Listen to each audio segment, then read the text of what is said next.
It's time for AggroChat, the official podcast of the Tales of the Aggronaut blog and stalwart gaming community, where we talk about stuff and things, and the stuff about the things, and sometimes gaming.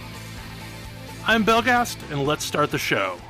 Hey folks, it's that time again. Time for another episode of AggroChat. This is episode 274. Tonight I'm joined by Ashgar. What is open-faced pasta? Kodra. We haven't been sued by Billy Mitchell yet. Damn. What? Alan. Give it time. Yeah, like I specifically didn't mention anything that I thought that he might be searching on Twitter for when I posted last week's topic. Because that man is rather litigious. He loses them all, but he's rather litigious. Details. Well. So, yeah, like we're down a bunch of people, and I will talk about this at the end of the show as well. But we're also down a significant number of people next week, so we're not going to have a show. So the next show after this one will be on the 9th, and I will do another reminder at the end of the show. But we have a few topics that, like one that's bumped and a few that have come up throughout the week. So, Kodra, Goose Game. Okay, so this is probably a bit of a stretch, but, alright, so the ending of Goose Game is very interesting. It basically takes you through 4 different stages where you are... Also spoilers. Yeah, spoilers for Goose Game. Spoilers for the Goose Game. Just warning you, if you want to skip this, go to the next section. But yeah, you're basically going through these 4 different levels where you are completing objectives and you're being a horrible goose to all of these townsfolk. And after you're done with that, you come to what is basically a version of the village in miniature. Like, these villagers have taken the village that they built and then consolidated it down into like a miniature little walk-through thing that you go through, which is like you see the farm and then you see the food court and the neighbors' houses and the pub, and then you see it, like you're walking past and you see this tiny little bell tower with a tiny miniature golden bell in it, and as you walk by, you walk up to this very large bell tower with a golden bell in it, and then you destroy the tower and you steal the golden bell, and you have to go all the way back through this game. And like once you have evaded everyone, because you're running with a bell. Yeah, it's super important to note here that you're running with a bell. So the bell rings, which means that if you move too fast and the bell rings, everyone can hear you, and everyone is like, no, you can't have that bell, and tries to get it back from you. Yeah. Except for the kid. The kid does not. The kid is still terrified of you. But as he should be. You take it all the way back to the very beginning of the game where you started, and at the very beginning of the game, if you go to an area, you see a pit of golden bells, and you take it to that pit of golden bells and you drop it in the pit, and like credits roll, and you like not only are you a horrible goose, but you are like, this is going on forever. Or a plague upon this town. You are a plague upon this town. This town is in the bad place, and you are the bad. Well, and this is there's an alternative reading, because there's something very interesting that I found at the end of this game. In the credits, the last thing you see is a line about how this game was developed on land that belonged to the Aboriginal tribe, one of the Aboriginal tribes of Australia, and that sovereignty was never ceded. Like, they do not recognize this was made in, I think they're from Melbourne, but they recognize the original owners. And with that statement in mind, it kind of puts a twist on this game, because everything about this village is placing itself in this larger world, and they are entirely inwardly focused. Like, they are so inwardly focused that they take the big thing they built, and they build a monument to this thing and they even repeat that, like, at the center of the monument to the village is a miniature scale, a even miniature scale version of that monument. And, like, it's a fractal focusing inward on their own accomplishments, ignoring that they have built this in Goose Land and sovereignty was never ceded. And you are playing a horrible goose, and you are reminding them that sovereignty was never ceded. And I think that's an interesting take. I think the game wants you to think about the way you exist on land and the history that you just want to ignore. Because everyone in this village wants to ignore this stupid goose. I don't know. The game got me thinking more than I expected it to. But yeah, there was something... There's something in the way the rest of the NPCs act that make you feel like, I don't know, they feel like they are imposter. They are imposing upon you rather than the opposite way around sometimes. But maybe that's just because the agency is in the goose, and maybe that's what they want you to feel as the game designers. But it got me into a weird headspace. I stand by this goose. If I was better at art, I would make Woody Goose 3 memes. My favorite thing about this game has been all the artwork from other games that have come up with the goose, like, appearing in those games. Yeah. Because of timing, there's a lot of Three Houses and Link's Awakening crossover art. Also some good Final Fantasy VII. Pretty sure the goose is Alice's spirit animal. She just wants to limit break constantly. And we keep trying to stop her from limit breaking. But yeah, the Goose Game is good, and the ending sequence is so good. It is so much fun. Oh, it's hilarious. My favorite part about it is that I remember looking around in the very first part of the game. I was like, why is there this thing at the start? Well, whatever. I'm sure it isn't important. It's just a junk pile. Man, it's like I start, like, I'm already mad at these townspeople making me live in this junk pile. Mm-hmm. Like, junk pile is my home and these people suck. I'm gonna go wreak havoc. And like, I saw it, I thought about it, and then I put it out of my mind and played the entire game. And then at the very end of the game, I go back to that exact point, and I'm like, oh, this is why there's a pit with like 30 bells in it. Yep. I was laughing so hard, I had to put the game down. There's always been a goose and there's always been a bell. They keep trying to build the bell. They keep trying to, because they can't change their town. They built too much around the fact that there is a bell tower there. And the AI is all about putting everything back into perfect place. If you ever move something away from them, they're going to go and they're going to pick it up and they're going to put it back. This is like the time when you are actually destroying something and it's like, wow, that's going to be a lot of work for them to put it back together. And they do, because they have this simulacrum that has a bell tower in it. So they have to have the bell tower. It's just been weird to see how culturally relevant this game has become. Like, it is everywhere. It's really good. It's also very simple to explain. Like, everyone sort of understands what's going on when you're like, oh, I'm a goose and I'm kind of I'm doing tasks that are annoying to these townsfolk. Like, yeah, this makes sense. Yeah, that's what geese do.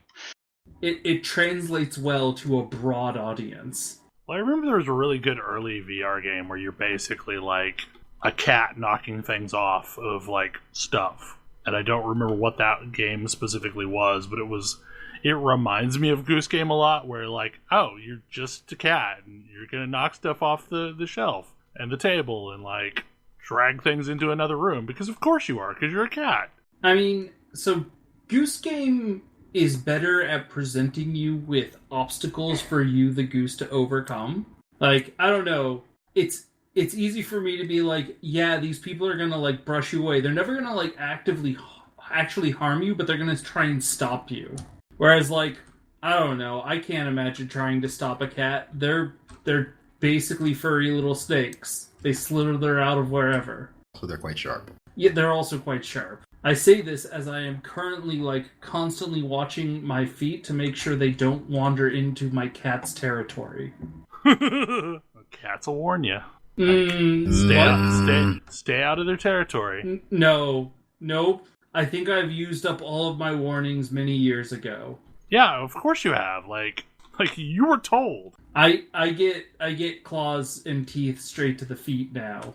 I'm thankful my cat continues to give me warnings. Like, my cat will put their paw on my hand to let me know that I'm not to touch anymore. And if I violate that trust, I'm straight up getting bit. But, like, I feel like cats and geese are equal part agents of chaos. Because, like, growing up, one of my friends would rile their geese up, or their goose up, and then I was much slower than she was, and it would attack me. So I learned a healthy fear of geese early on in life. So really, your friend was helping you out. Yeah, like, she was teaching me an important lesson. I didn't have to wait for regular show. That's, like, one of my favorite subplots on regular show, is that ducks are awesome and geese are horrible. 100% accurate. It's super truthful. So, I did not follow anything from PDXCon, and that is a topic on our list. The biggest thing was definitely they announced Crusader Kings 3, which is we'd like to put some new technology into making another story generator. So that looks like it'll be definitely interesting. Oh man, I'm looking forward to it. So I'm actually now curious, because I guess Stellaris is really my first Paradox game. How does that... Like, Stellaris is a game that has changed so much over the course of its lifespan that I don't know how you do, like, a Stellaris 2. Is it, like... What was the differences between Crusaders Kings 1, Crusaders King 2? Were they, like, wildly different games, or was it just... I couldn't tell you because I paid no attention to Paradox while Crusader Kings 1 was a thing that existed. Yeah, I never played Anybody the first cared one. about. They're like... And I think Crusader Kings 2 was a darling in part because it was one of those games that was early on to Steam that, like, they pushed hard with. Because, like, I remember seeing Crusader Kings on sale constantly. Yeah. Stellaris goes on sale every time they put out DLC for it, which is roughly 3 times a year. So Crusader Kings is not dissimilar there, I think. Yeah, Crusader Kings also has a lot of DLC. When it comes to, I hesitate to call them 4X games because it always implies sci-fi, but, you know, like... The term they always use is grand strategy. Yeah, when it comes to grand strategy games, like, usually when you have a sequel, it's because they're changing something fundamental about how the game works. I do know the difference between Europa Universalis 3 and 4. 4 basically opened up the rest of the world. Yeah. It's usually like a massive change in either some series of key interlocking systems or scope. Because, like, Total Warhammer 2 hugely increased the size of the world. Well, it also got a new engine, didn't it? Yeah. Slightly. That's a weird case. But it looks like the new one is going to, well, for starters, contain some 3D graphics at all. Well, yeah. It might contain a tutorial. It is likely to contain a tutorial. That tutorial is... It's one of those things they learned with Stellaris, is a tutorial lets a lot of people get into your game, as it turns out. So it looks a lot better. It might have a tutorial. They said they want to focus it more on character interactions, which, okay, sure. To me, that sounds like we want this game to focus on the thing that Crusader Kings 2 is best at. Yes. I'm really looking forward to seeing what comes out of that. Yeah, Crusader Kings 2 is a delight because it was a game that was fun. It was a game that you did not know how to play in order to have fun and have it be interesting. And in fact, the experience was probably enriched by not really knowing how to play it. Like, so rarely do I run into a game where it's like, hey, actually, this game is, I don't know, I go on a tear periodically about like suboptimal play and imperfect play and like non-optimized play being the most interesting play. Because, like, you have to make suboptimal choices, and you have to make, you know, ideally you make choices without complete information and see how they shake out. And it's the most interesting decision points in any game is when you are unable to optimize. When you're still learning how everything fits together and don't Yeah. have full access to everything. Yeah. Yeah, like the most interesting part of the game is when you're still learning it. And Crusader Kings 2 extends that for an incredibly long way because it's got so many things going on that you don't really have any hope of understanding everything that's happening. I mean, I feel like the games from Paradox are like Paradox's dev studio are explicitly just a pit of systems. Yeah. Mm-hmm. And any individual system, like if you really want to understand one particular system, you can. They're not like individually, they're not that arcane. It's just that they've built this giant Rube Goldberg machine, and it's really difficult to figure out how a change in one portion is going to affect something somewhere completely different.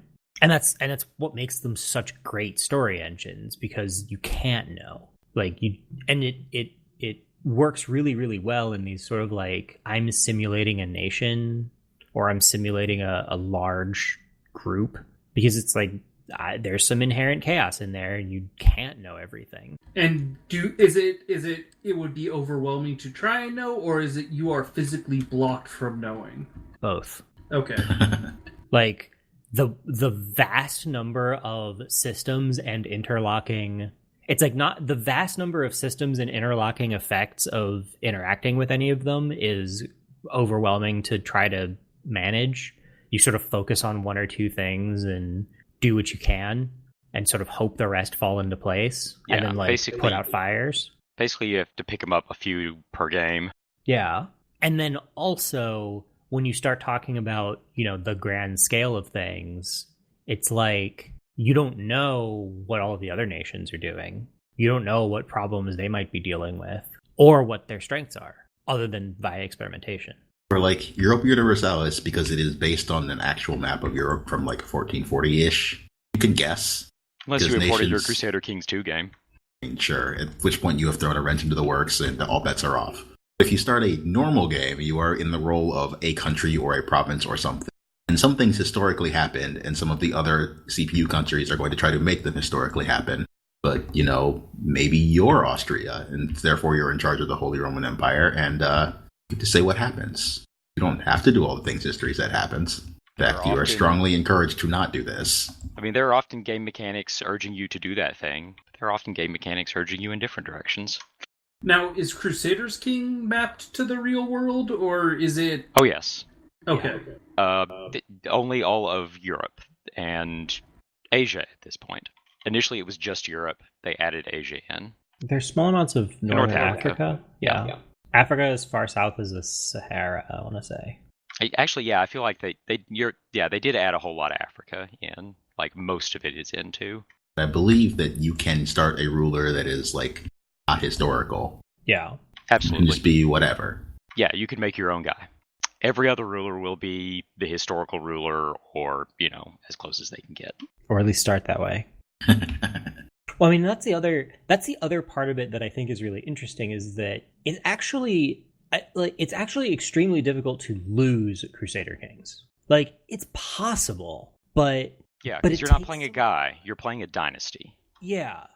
So this is both the thing I like and dislike about Stellaris, because it's really hard to lose in Stellaris too. It's also really hard to win Stellaris, and you're not supposed to really do either of those things. How long has it been since you played Stellaris? Okay, so this is It's fair. pretty easy to win now.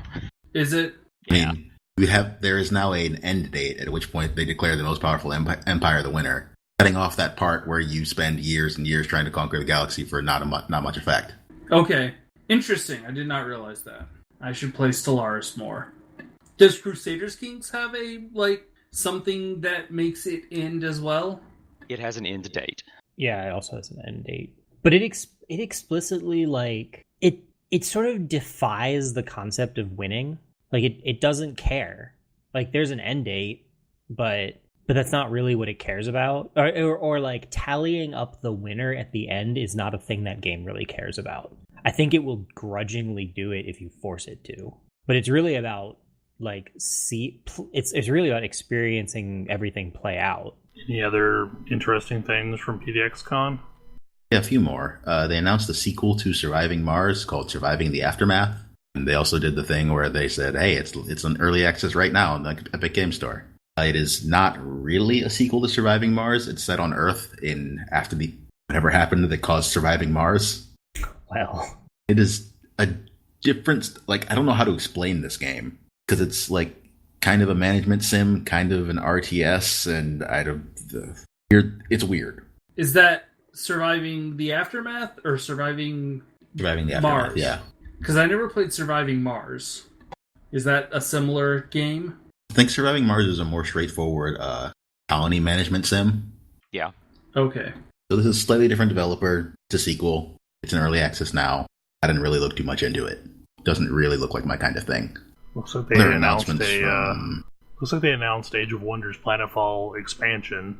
Yeah, they announced the first DLC that's part of the season pass for that game. They also announced 2 DLCs for Stellaris, one of which is already out. The Rock Species Pack, Lithoid Species Pack. Complete with rock puns. Rock puns increased by 1,700%. Oh man. It's in the patch notes. Rock people eat minerals, not food.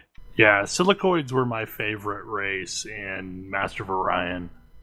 Mostly because I could cheaply colonize lots of planets that nobody else could. This is true here too. They can live pretty much anywhere. They eat minerals, but they grow slower in compensation for this. Are they also really good at ground combat? Not by default, but you can take whatever traits you want, I guess. Like, I vaguely remember silicoid marines had, like, extra toughness or something like that. I don't think they're innately granted any army bonuses. It's kind of a detriment to be eating minerals somewhat, because then you can't eat sell them for them? lots of other stuff. First of all, you use minerals for a ton of things. But second of all, farmers are slightly more efficient than miners, generally speaking. And also, planets have a limited number of farming, mining, and generator districts, and you can't really use the farming districts. You can colonize whatever you want, so that might even out. So that's one, and the other one was they announced a Federations DLC, reworking how Federations work and adding Space UN. Maybe Federations will finally not be garbage. Is there a pre-standing Space UN, or do you have to form a Space UN? Unknown. That's not out yet. One assumes you would have to form it. Nearly everything gets formed at some point during the game. Like there's there's no galactic market until you form it. Yeah. Presumably, if you form the Space UN, you can be on the Security Council. Yeah. It has one of these. I don't remember what they called it, but it has one of these. Sounds like something you would want to be on. It's important. Yes. But yeah, currently federations are kind of garbage because mostly they just mean that you're tied to multiple AIs and like 3/4 of the time they get to control whether you go to war or not. So, hopefully they'll adjust that some. I wonder if do federations / do they currently have ethics? Not inborn. Okay. That seems like something that they might do is, when a federation is created that it has specific ethics for the federation itself. That would make sense. Yeah, or ethics that you can influence over time. Well, one of the big things is that there's going to be 5 different types of federations, where I don't remember what they all are, but there is I don't remember what they are, but I don't remember what the names are. There's the standard one, there's the military one, there's the research one, there's the trade one, and then there's the one that isn't really a federation at all. You can make a hegemony, and you can force other people to join it if you want. Yes, the Dominion model. Yeah, I feel like that's the one I would go for. I'm not a good person in these games. I've talked about it before. I mean, I'm a very good person until somebody starts, threatening me at all. Yes. That's me. That always ends up happening, and then it just goes downhill from there. Yeah, see, I can't ever be a real leader. Not of a country. Because, when somebody attacks me, then I wipe them off the face of the earth, and then move on. See, I decided to just cut to the chase in my most recent game and try out the assimilators. And let me tell you, the nihilistic acquisition ascension perk is hilarious. I'm aware of that one, as I've used it previously as I have mine. Nihilistic acquisition perk. Yes. It gives you the a new rating of bombardment stance. Yeah. So you start bombarding a planet, And once you've done a little bit of damage to the planet, just every so often you steal a pop from that planet and put it on one of yours. And this keeps happening until the planet is down to one pop. This works especially well for nihilistic assimilators because that pop immediately gets assimilated into a drone. So I don't care if it's happy or not. It's Borg now. I very quickly started running out of colonies to put these pops. It's like, I've got to colonize more planets. It doesn't matter what's on them. I just need space. You're robots. You can colonize whatever too. So, Yep. But yeah, you can go off the rails kind of quickly in Stellaris, like really quickly. Anything else from PDXCon? Not that I remember. So, another thing that happened this week is Fallout 76 announced that they were delaying the Wastelanders expansion, aka the thing that was going to put NPCs in the game. However, they announced we would be getting private servers, like, quickly. And they were going to be doing it through a subscription called Fallout First. And I've had like a roller coaster of feelings about this throughout the week. Because, like, everybody was super hyperbolic about it because, like, Fallout 76 has been the poster child for failure this year. But Only because people didn't remember Anthem exists. like, Yep. like the thing is for the most part we enjoyed it. Like, it was not a bad game. It was, I mean, I thought it was a perfectly reasonable game for the most part. Like, it wasn't amazing, but it was fun to play with people. And from the beginning, like, the thing that I wanted was private servers. Like, I wanted to be able to have a server of our own and, you know, build permanent structures and share resources. And I was really disappointed when that wasn't available at launch. And I remember, like, beforehand, there were a bunch of companies that were preemptively pricing out what a private server would be because, you know, no one knew that it wasn't going to be around at launch. And, you know, game servers cost money, right? They are not cheap. Like, traditionally, game servers are $20-$30 a month for a decent number of slots. Sure. So the $100 a year seemed perfectly reasonable to me. Problem is, like, as the week's gone on, it has been more and more concerning. Like, it isn't actually really a private server. It is just an instance that spins up, and apparently it's not actually even a brand new instance. Apparently you can get someone's old one. Yeah, you can end up with an instance that, like, has a bunch of stuff looted and a bunch of stuff killed because I guess in their thought, well, you know, these instances respawn anyway, so, like, what's the problem? Oh, that wasn't even my original thing that I was going to comment on here. But yeah, like, isn't the attraction of a private server that you have a place where you make a change and it has permanence to it? Yeah, like, that's ultimately that, and the fact that, like, traditionally when you have a private server, you can mod it, you can change the conditional rules of the game, and all of that's not in this. You can't do anything to change the game mode. You can't, like if you have, say, an Arc or a Rust server, you can tweak various settings to lower or increase the difficulty. You can, you know, add mods to change the way certain things function. And that is absolutely not the model that they're going for. It is more of the Minecraft Realms model, to where you know, here's a container for you to play in, but it is on a server. Now, it is worse than Minecraft Realms, however, because at least Minecraft Realms has a certain measure of permanence to it. I can spin up a Minecraft Realm, and if I have granted you access to it, you can log in at any time and play on my realm. That is not the case for Fallout First. On the private realms, the person who owns it has to be on in order for it to be active. So, like, as the week went on, more and more strikes went against it. You get a bunch of things that don't exist in the game as part of the subscription as well. Like, so you get a NCR Ranger outfit, you get, like, a second camp location, basically, that allows you to put a second quick travel point on the map, which seems kind of useful. It also has a scrap bot that There's like a box that will store all of your scrap, kind of like the ESO Plus thing. Problem with that is right now that's apparently completely bugged, and they are claiming it is just a visualization issue. But apparently, if you go into a non-private server, something can happen that basically wipes out all of your scrap because those aren't usable in the non-private servers. Oh boy. So yeah, like people are up in arms about this, and it couldn't happen at a worse time because like this has been 2 years now of constant little things about 76. It's only been out for a year. Really? It's only a year? Yep. Thanksgiving time last year. Seems like it was out longer than that. But yeah, ultimately, like it's a poorly implemented product. It doesn't really live up to what I think everyone was expecting from a private server. Like, were it a real private server, I would have done it in a heartbeat, and I would have been able to let everybody else play on it, and you probably would have caused a renaissance of Fallout 76. Like, I would have drug people back into it. But now it's like, I'm not even interested ever.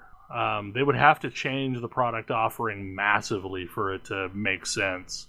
And it's just coming across as like a cosmetic cash grab. Well, yeah, and like, so I guess I also don't quite get this one because, so is the only thing you can do is like basically lock other people out? Because we're... Oh, wait, it's not even that good. So apparently, if you are friends with someone, they can just join your private world no matter what. Like, there is no like list of players that you have granted access to. It just uses your friends list. Oh. So if you've been real prolific with inviting people to your friends list, God knows who's going to show up in your world. Like, you can do the join friend option and pop into a private world. So I don't remember very well. I didn't think there was ever more than like 16 people to a server in the first place. There's only 8. Something like 8. Are people having a hard time getting... Like, I guess the group size is 4? Right. So I guess you can have 2 groups in a server. But we're like, could you not figure out a way to get yourself 8 people to a server? Yeah, I mean, in theory, there probably could be a way to get everybody invited to the same server and push everyone out. Or just, like, I'm in an empty server and I'm going to start... Me and my friends are going to start joining up. Like, I don't even know what happens at that point. It's just... It seems like such a weird product offering. Yeah. Well, and there's no real permanence either. Because, like, okay, so say tonight we managed to get 8 people in a server, and we're the only people on that server, then sure, we basically have a private server to ourselves. But as soon as somebody logs out, the game is going to random somebody else into it. Yeah, but how bad is that? Like, it's not. Like, even if like they private are servers only make sense if you have permanence. Like, you can all play towards a thing. Like, so tomorrow we're gonna continue clearing this region of the map, but I don't think the game even functions in those terms. Like, there is no true co-op nature to that game in that, like, okay, well, we're gonna slowly make this map safe, because like eventually it's just gonna respawn. Yeah, I'm really having a hard time understanding the use case that would make me want to get in on this. Yeah. Like, I mean, it would be kind of cool to have like a permanent static world to where, like, we're gonna build a village over here. Like, we're gonna improve this town, and but yeah, like, the game itself doesn't function in those terms. You have like a tiny little area of the world that you have control over, and you can pick that area up and move it anywhere else. So I think maybe just the problem is that Fallout 76 isn't quite what I was originally expecting it to be. I mean, it just doesn't sound that much like a Fallout game. Well, especially now with no NPCs. I mean, Fallout 76 felt like I was an archaeologist, and we've talked about that before. Like, you're seeing what happened to the ruins of the world, and like, you're occasionally finding snippets of story telling you what happened in an area, and that was kind of cool. But I think on some level it would be more enjoyable if it were just a solo game, or like it wasn't server based where you just like invited somebody into your game and they're essentially connecting to your machine. It doesn't really make sense as a games as a service, and like I'm not sure who's playing it large amounts. But really, like, the timing of this fiasco couldn't be worse, because Friday, Obsidian, the makers of Fallout New Vegas and a bunch of other, excellent games, released their brand new IP, which is very much Fallout in a Firefly setting. I mean, also they made Pillars of Eternity. They did, and they made Tyranny. They made lots of games that I like. But yeah, like The Outer Worlds is really fun, and I have played a bunch of it. And like this game is a weird amalgam of Fallout and Bioshock and Firefly and Mass Effect and Paranoia. So it's very interesting because it definitely has and I need to like probably go back and look at the humor of Fallout again. The humor in this game is very interesting to me because it is capitalism via a lens of absurdism, but not that much of it. Like it's let's take capitalism all the way to its like you think we're in late stage capitalism right now. Let's there's no brakes on these trains. There's a certain amount of this that kind of reminds me of Dune. From the aspect that like Dune was all about new age movements of like relying on some aspect of humanity rather than machinery, whereas this is like let's rely on free market capitalism in every possible way and all of the horrible things that could lead to when you push it out into a domain where like people are owned by corporations. Yeah. Like, but like one of the funniest throwaway lines that I've seen is like you're running around this planet with one of your companions and you cross a stream and they're like, I used to skip rocks in this stream until I was caught for unauthorized terraforming. Like, this game does a very good job at using lines that we find funny that are very serious in the game. Yeah. Because, like, yeah, this is awful life, but this is also their life. Yeah, yeah. And it's not a joke to them.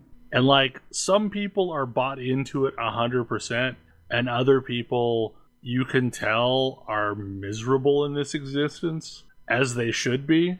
Like, you run into this poor guy that's like a vendor, and he is contractually obligated to wear this mascot helmet.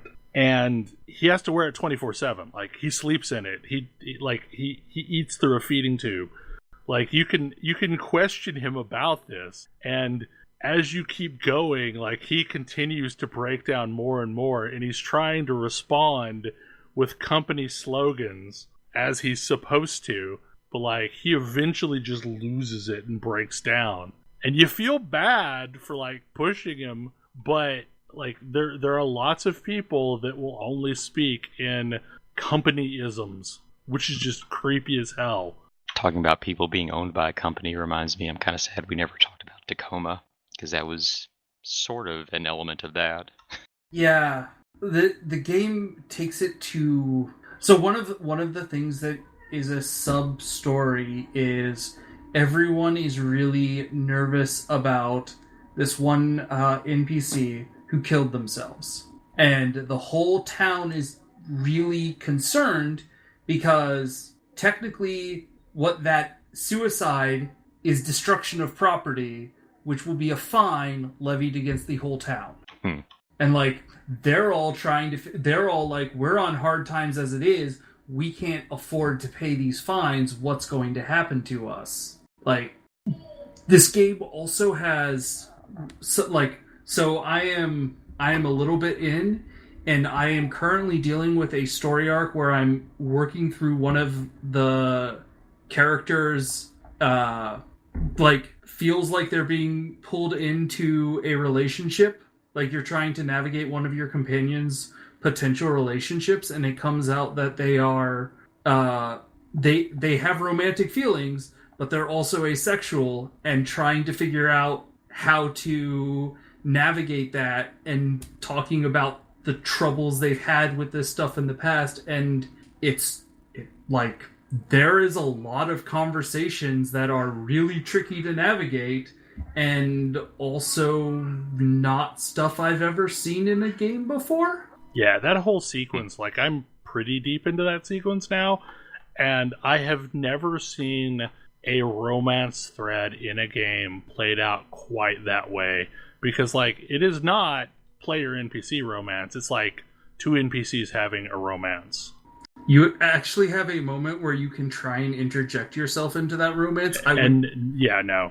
I did not press that button. And I didn't either, but I assume it is not. Yeah, no. I am curious what would have happened, like, intellectually, but I was like, I am invested in this game. I'm not going to press that button. Yeah, like, for me, like, with that character specifically, like, I kind of have, like, this father-daughter thing going on, and, like, that would just be creepy. Yeah, this game is very good. And, okay, so I can't help but be frustrated because the first thing you fight, I think the first thing you fight is Marauders. And Marauders are specifically people who got left behind by the corporations. And they are effectively the raiders from other Fallout games. And I wish your default mode didn't have to be violence towards them. Even more so than with raiders. Like, these are the people that society has basically exiled, and this is what they've become, is, like, they've fallen on hard times, and either they've died or they've become violent. I mean, I feel like that's actually a missing piece of this that Fallout New Vegas did have. Is the ability to eventually... Right. Because, like, in New Vegas, okay, so, like, just a few minutes into the game, like, you can end up befriending the Powder Gangers, and then, like, if you're a horrible person, you can befriend Caesar's Legion. You gotta be real horrible to do that, though. You gotta be a horrible person, yeah, but, like, that's a thing. Like, that is a thing that you can do. Like, it's... But that is not a thing that you can do here. I will also say, what this game defines as horrible is real interesting. Because, like, it sure feels like what they are saying... Like, I don't know. I picked what I feel was considered the unrighteous solution to the first major moral quandary.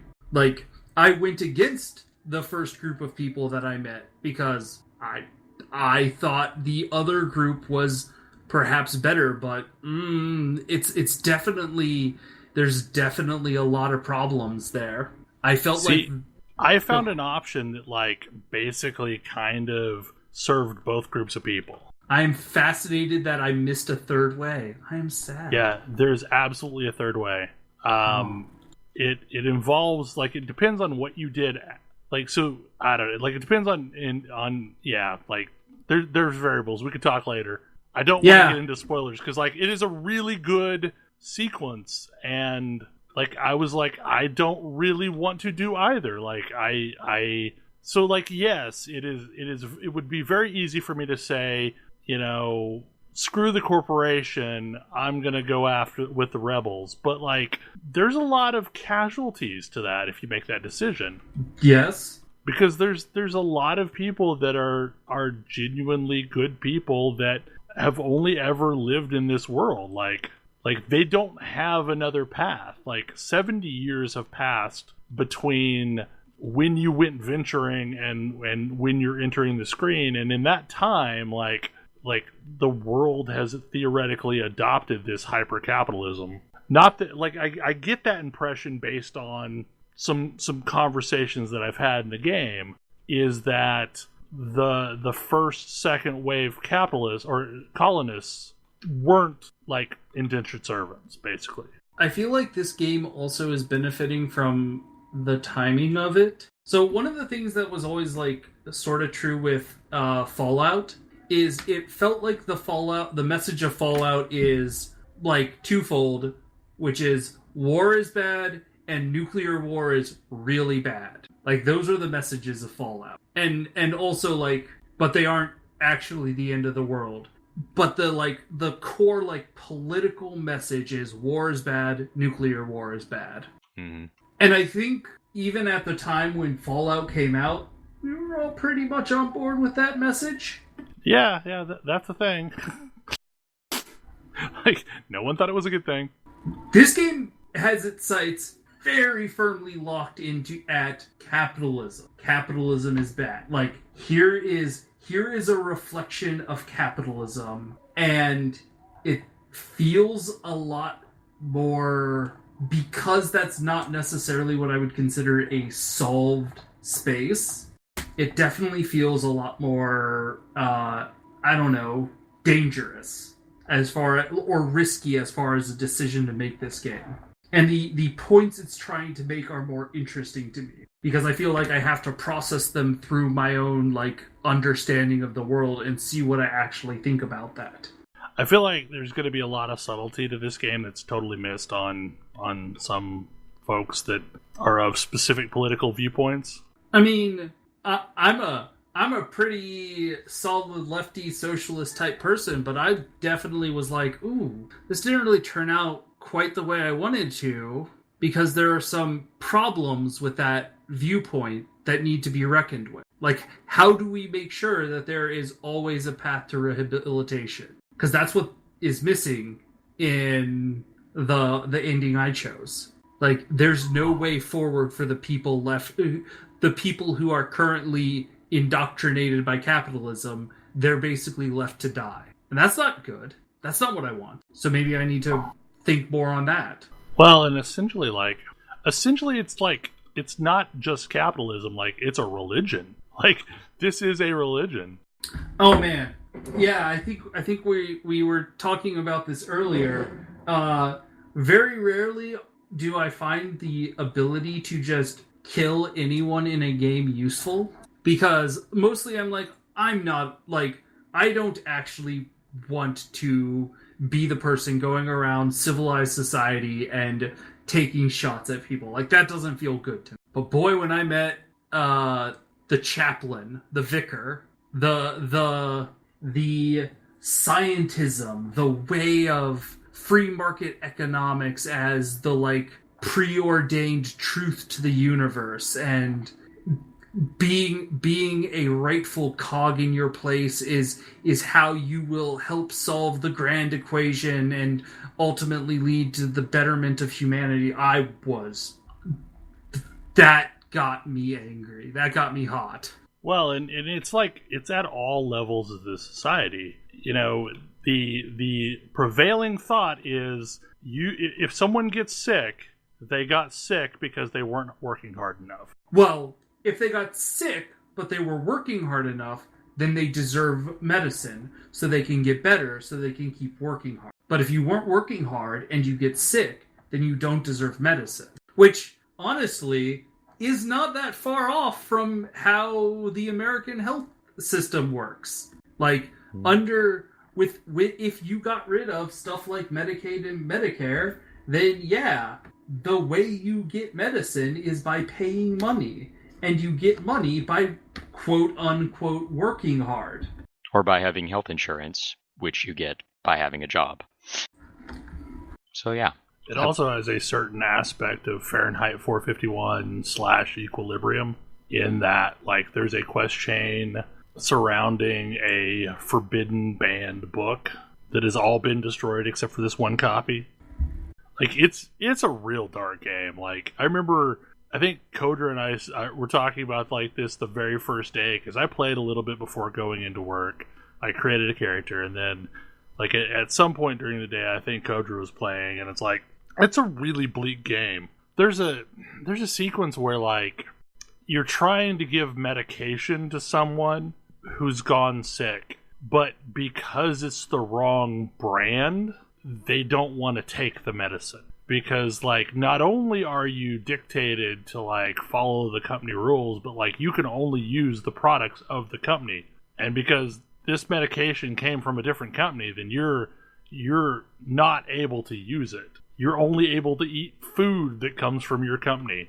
It is dark, but and at times bleak, but it is also absurd, which there's some comedy to be mined from the absurd. But there's also a lot of human, like, moments of profound, like, enjoyment, like, just between your crew. The companions are so much fun. Even the guy who I initially wanted to murder, still fun. This is why I think it's super important for games, especially games that are showing off a world, like, that world needs to contain joy. You cannot have a joyless world, because if you have a joyless world, it just becomes like this flat, pointless feeling endeavor. It's like the cliche is that you don't appreciate the good unless you've also experienced the bad, but the opposite is also true. Like, the bad means nothing if there isn't. It's like all this terrible stuff, all this like terrible things happening don't actually have any impact unless there's the potential for good things to happen that then don't. Yeah. Which is something that I find most post-apoc super fails at. They just make these joyless worlds, and like Fallout is also mostly here, but it's like you're supposed to meta laugh at things, but the world itself sucks. That's what I'm always missing in post-apoc. I can't tell whether or not I feel this fits the definition of post-apoc or not, and I don't know what definition there would be that makes it not. And post-apoc at this point is super broad. I guess this is more dystopian. Yeah. Well, and dystopian stuff has the same thing going on, where it's like, Bioshock is not a post-apoc game, but you really do have to show, like, these are the good parts of this world. And I think a lot of the good honestly comes from your interactions with your crew. And, like, helping just random people that wouldn't otherwise get helped. Because this is definitely not a good world. Like, it would not be good to live in this world. There are some moments of true inspiration, though. Like, one of the first characters you meet is a engineer and becomes your engineer, and is like, you can like talk about she feels small and insignificant and incapable of change, and it's like, well, you fix stuff up for your living. Just look at the problems around us as things that we can try and make better, make work better. Like, it doesn't have to always be awful. We can make things better. I feel like there's a whole Firefly thing going on here too, especially with some of the characters, because like the engineer that you meet is absolutely a very Kaylee character. Yes. The vicar that you meet is absolutely a Shepherd Book-like character. A preacher of very questionable morals? Yes. Yes. Like, early on, or like, eventually you meet essentially a gender flip Jane, and the only character that I have yet to place is the one that is basically this game's Corso Riggs for me. I will probably never take him on any missions. Oh, I want to make like one of those YouTube videos, but it's Star Wars, except every character is replaced by Corso Riggs. Characters Bell hates in games. They're all Corso Riggs. We can put Alistair in there, we can put Karth in there, we can put Caden in there. Yep. You like characters who very much want to be on an adventure with you? Yes. Not the wet blanket character. Alistair is definitely the best of those characters by far. I like Alistair, actually. Like, Alistair is great. Like, I have no problem with Alistair. Like, I don't lump him into that group because Alistair provides really funny banter. Yeah, I feel like that character, there's a character archetype there. That character archetype has to be funny. If that character archetype is not funny, they are terrible. Yes. Like, I've been betrayed before. I just can't trust you. All right, leave. Yeah, go. You're horrible. Then why are you here? You're here because at this point, I'm running a Sawbones and I need a tank.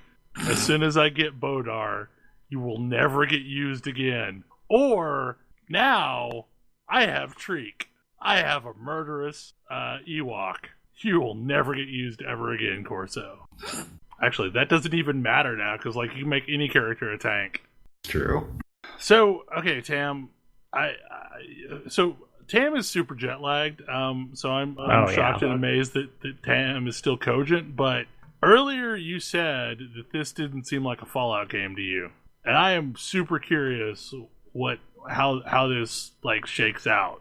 So like, let me see if I can marshal all of those thoughts together. For our listeners, I've been awake for 23 and a half hours now, thanks to international travel. It's great. So like, yeah, it's using all of the same trappings. It's a first person loot things RPG with guns. Like the framework is the same. You look at things, you talk to people, you shoot things. You've got guns that look like they were kind of cobbled together. Like, sure. But there's a lot of games that are that structure, and I don't really consider that a Fallout thing. It's a first-person RPG. It has first-person RPG mechanics. So, like, getting out of the mechanics of the game, which, sure, are very Fallout, I don't feel like Fallout wants to show you a situation in which the people are either really good or really bad, and not a lot of in between. And the world sucks. And one of the very first things I noticed here is that the world shouldn't suck, but does because the people have messed it up. And it is a really, really different vibe than I get from Fallout. And it means that I have hope where Fallout gives me none. Like when we talked about Fallout 4, I got a lot of crap because I sided with the Institute. But the reason I sided with the Institute is because the Institute represents the possibility that things could be better. Not that you can make a kind of functional, terrible life out in this horrible wasteland, but that the world itself could be a place you'd want to live and actually be good, because some amount of knowledge and technology and so on to restore everything was preserved. It could be better. And like, there's a bunch of problems that you've got to deal with in pursuing that let's make the world better like standpoint. But the tools exist. You just have to be able to use them. And here, it's like right off the bat, hey, there's like actually pretty decent technology, and there's all of the pieces necessary for a good standard of living. It's just a matter of the people aren't ready for it or prepared for it or actively able to or trying to achieve it. But like, people change a lot more readily than worlds do. And so the game has an undercurrent of hope that it has an undercurrent of hope from moment one that I don't get in Fallout games. And I guess, like, for me, I don't see Fallout games as hopelessly as you do. Because, like, to me, Megaton seemed like a perfectly reasonable existence. Megaton is a bunch of people living in a mud pit in corrugated metal houses. It's awful. I mean, I guess it depends on what your standards. Like, I mean, I would be fine building a house in this setting if, like, that was what my world was now. Like yeah, I mean, okay, so I have to go out into the wilds and scavenge and, you know, kill monsters and things like that, but like, it feels like I can build a corner of the world that makes more sense. Yeah, I tend to agree with Tam. This world has all of the infrastructure you need. What it has is a problem with society. And like, society is just other people. You can influence other people. Like, Fallout has structural problems. The world is cursed. You're only going to get so far if you build it. Fallout gives you the bones of of an infrastructure and a society that was once not necessarily better, but better equipped and like on an upward trajectory, and then destroys it all and has you scavenge through the bones of what that used to be. But it's also why like I tend to find like if I'm playing in RPGs, I tend to find intelligent humanoid opponents a lot more interesting than monsters, because there's no nuance to monsters. Monsters try to kill you, you try to kill them. End of story for the most part. But when you're dealing with something that can be reasoned with, or someone who can be reasoned with, there's a whole bunch of nuance that's like, hey, maybe we can come to peace. Or if we can't come to peace, we understand why. And it's not because you're hungry and I'm made of meat. But I also like that complexity. One thing that is very similar, there's a lot of aesthetic similarities. Like, everything is still kind of through the, like, 1950s advertisement lens, which, like, it's definitely borrowing that aesthetic from Fallout. Yeah. Well, and I honestly think that it maybe borrows it more from Bioshock, because, like, the plasmid advertisements and such, and the circus of value or whatever machines, like, that all feels very similar to the jingles and such that you're hitting with Outer Worlds. Yeah, I was gonna say it's very aesthetically, it's very Borderlands, and Borderlands, I mean, not because of the cell shading, but because of like the way the architecture and so on is constructed, and Borderlands is very heavily like that same like 50s to 70s advertising, but like Borderlands is more on the 70s style, whereas like maybe even 80s, whereas Fallout is more like the 50s. But that super bombastic, our product will make your life the best kind of thing. It's not the best choice. It's the spacer's choice. Yeah, complete with probably unfortunate wording. You've tried the best, now try the rest. Nobody but me would like it, but I want to see like 1910, 1920 style advertisements. I was going to say, I don't think we want to get too much further into the future, because that's when advertisements started getting weird. Very weird. I mean, I love Deus Ex's like turbo art house in like indecipherable advertising. Crazy splashy holograms, and then Picus. What does it mean? It doesn't matter. And we've already arrived there with the PS3 baby commercials. I am really enjoying the game.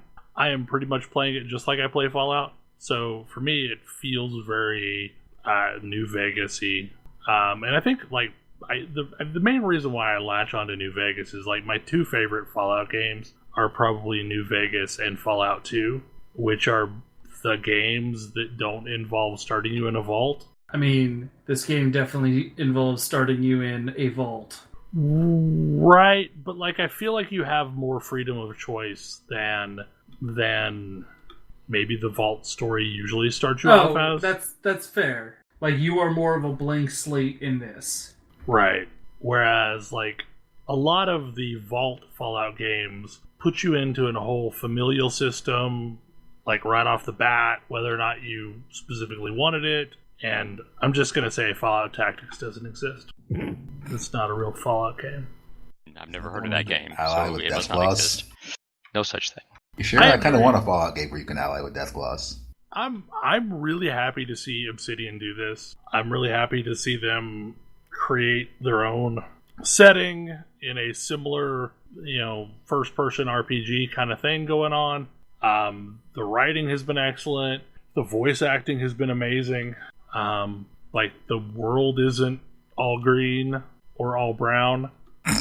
Like, it kind of has the opposite problem going on, to where it's like this Technicolor puke everywhere, but whatever. I mean, the planets are very colorful. They're not, Mass Effect Andromeda colorful, but I like that the companions feel like more along the lines of a BioWare game than a Fallout game.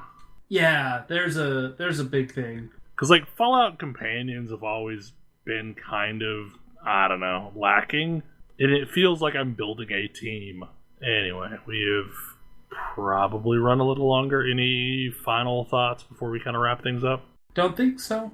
Okay, and once again, a reminder, we talked about this at the beginning of the show, but we are going to be down the majority of our people next week, so we're just going to skip that week and pick back up on the 9th. Well, technically the 10th, when we would actually release the show, but yeah, whatever. Hopefully you enjoyed the show, and we will see you again in 2 weeks. Good night! Good night! Oh, good night. Good night. You.